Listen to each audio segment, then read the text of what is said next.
Hello everyone, and welcome to DelftStack.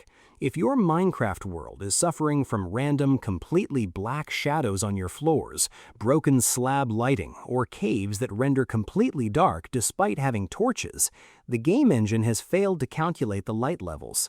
I will show you exactly how to force a lighting update and fix these shadows right now. Let's get started.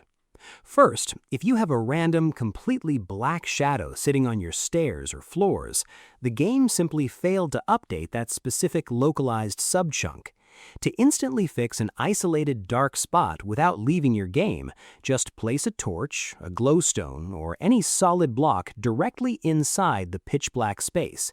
Immediately break the block you just placed. This forces the Minecraft engine to instantly recalculate the surrounding light levels and permanently removes the shadow.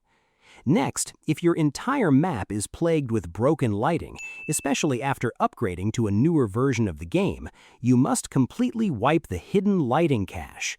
Save and quit to the main menu, click on Single Player, click once on your specific world to select it, and click the Edit button at the bottom.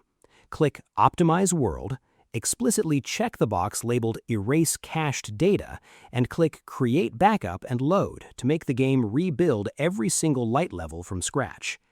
Finally, if you are using heavy mods or shaders and entire chunks are flashing black or rendering completely dark as you move, your visual renderer is out of sync. To fix this on the fly, stand in the middle of the glitched area and press the F3 and the A key on your keyboard at the exact same time. This built-in shortcut forcefully reloads all visible chunks and textures within your render distance, fixing visual light leaks and shader bugs without needing to restart the game. I hope you found this guide helpful. Please like, share, and subscribe for more gaming tutorials. Thanks for watching.